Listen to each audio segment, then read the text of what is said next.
internet bango nyonso ba radio nyonso Congo baza connecté na bendele en ligne bendele na bendele OK naza pe na ba radio lisolo naza na radio ya nanyo ya télé communauté ya dana ya ligne mais na pesi radio nani téléphone kuna baza na bandeko wana ba basolo la merci beaucoup papa tala téléphone na yo za ndeko nani sikombo na yo Abraham bino bato organiser question batuni ngai pona nini réponse ba congolais ezali mingi te comparé na ndenge ezali koleka na Europe non il faut que le baboye na Europe banaka mokolo moko te papa nanga merci on va passer biso temps moni biso aux États-Unis moi j'ai vécu 15 ans en Europe nous tozo soana yo na bi Europe na vivre en Europe pendant 15 ans na bi système assistana oyo mondela pesa kandeko na biso na niveau ya Europe awa service social to travailler yo moko yesu ndenge moni ba congolais ba yawa bimisi bambongo na bango lokola bandeko na bango na poto l'essentiel na ko ndenge to yawa même si nous sommes le nombre que nous sommes c'est déjà important l'essentiel est la participation na moni on na photo ya ndeko Kutino awa est-ce que na marche bozali ko sala bakamba ba Kutino pesa na kati ou bien bozako globe batu nyonso batali makambo etali Congo eza na discuter papa makambo na biso ezali kambo na mboka Congo ezali tozoloba na makambo nyonso ekoleka malamu bakokanga bato bazako koshushe bango tsebe ya kufimbula mobimba yango oyo assassin ayebani ozo comprendre papa oui tungulu babomi ti lelo tokoyeba te oyo tato bakangi Kutino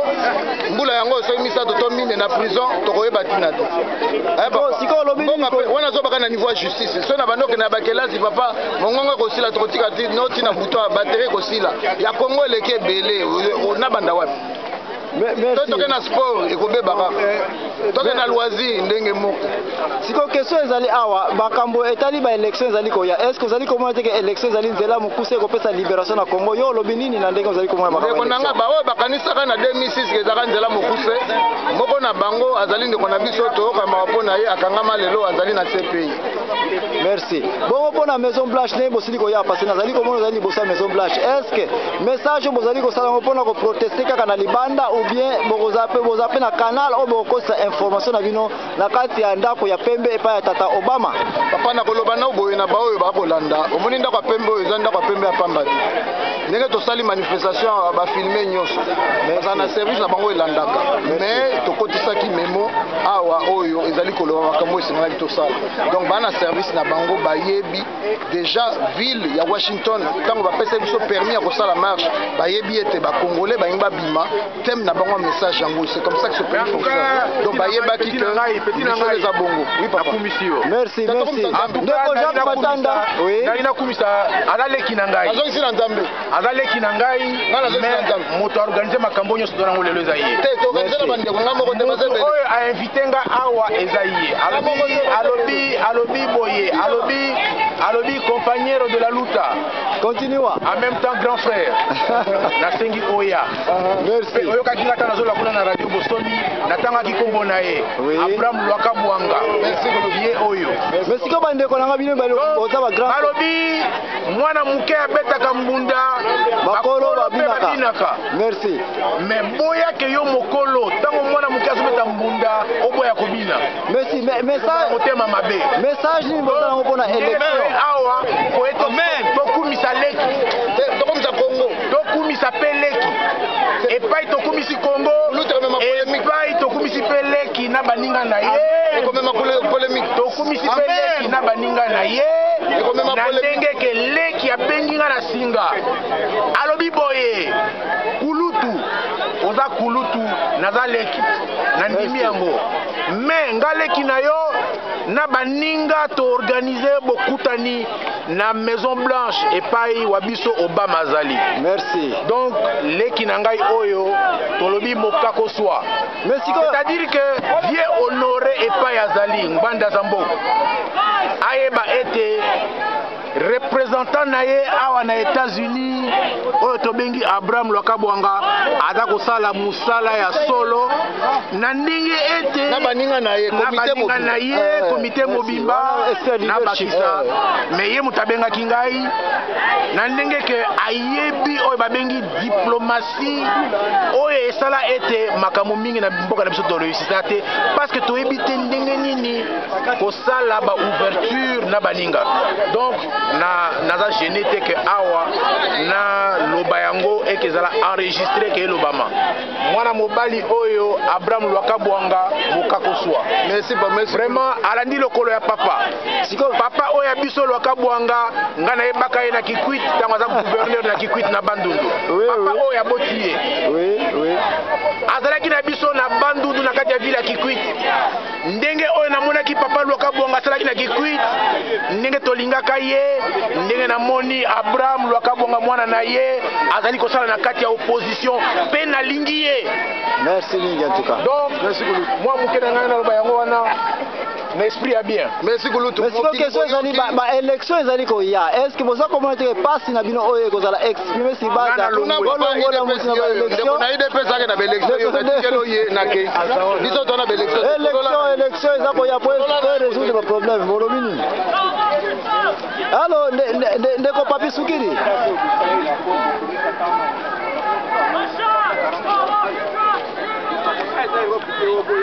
merci awa nazili komona ete lokola message esili kopesama déjà parce que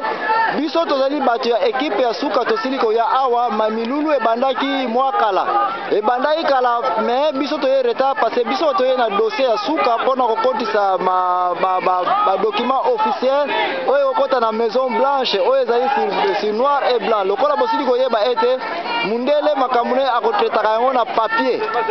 koloba eza eloko mosusu kasi papier mpe eza eloko mosusu. Jacques Matanda asilaki koorganize document na ye discours na ye ayaki mpe na bapapier ya kitoko oyo eza na bafoto oyo koningisa na miniti ya suka koma mouvement ezalaki organize na banza yo ozalaki na telefone na ndeko mosusu awa na ntango nga nazalaki kosalisa interview na ndeko oyo azali président organisateur ya révolution ya lelo oyo mais okoki suki oyoka ye te parce que aza mpe mwa moke mosika nakoyika koloba na yo ete tosali deux phases awa phase ya liboso ya bato basala manifestation na bango deuxième phase ki e bakulutu nyonso bapoliticien Jacques Matanda nyonso toye na miniti ya suka mpona kolakisa kibokasi te ya baintellectuel congolais mpona kotia makambo sur papier yango wana ozali komona ete na retard oyo toye nakoki koconfirme yo ete manifestation esili kosila deja bato bakomi kozonga moko pourquoi bakomi kozonga moko parce que oyo ekomi sikoyo likambo ya bakulutu batia yango sur papier bakotisa yango na executive office soki osili koyeba Maison Blanche comment ezalaka organise nde wana te ozali mais manifestation soki nayaka avant olingaki koyoka yango nyonso koma elekeli mais na minute oyo je ne crois pas que nakoki soki kocontinue kocouvrir manifestation parce que baarabe mpe baye bamoni ete bapesaki priorité mingi mpa bandeko ya Congo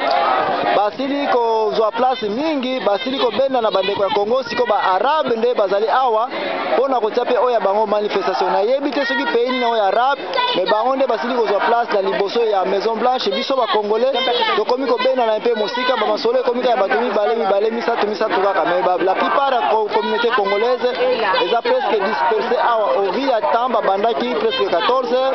na ntango tokomi na banza koyi kocomprendre ke ngai l'impresario Joachim Zambwana na Jacques Matanda na bato mosusu toye na retard donc comprendre bandeko nyonso tozali kolanda biso pourquoi nous sommes divisés en deux groupes tozali kaka mutu moko mais toza na groupe ya administrateur na groupe ya bato nyonso mpe oyo bazali ke balobi likambo na munoko moko donc à vous l'antenne oza na question oza kotuna wana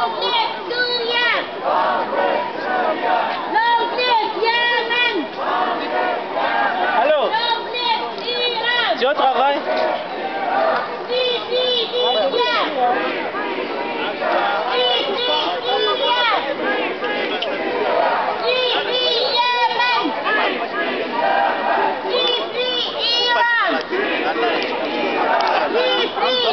Ok, merci. Comme ça, on a trouvé ndeko Jacques Matanda. Azana masolo na bandeko mibale lisusu awa. Mais en attendant, na distraire ndeko Jacques Matanda. Tika na persona ndeko kombo na nani? Moi c'est Daniel Mamba. Moi c'est Daniel. Est-ce que vous présenter ndeko Jacques Matanda pour battre bani ko vérifier réellement Jacques Matanda zali awa. Mais c'est na persona ni moko Jacques Matanda. Mais na persona ni mkubwa moko a introduire awa. Zela nani? Jacques Matanda au bino nyoso.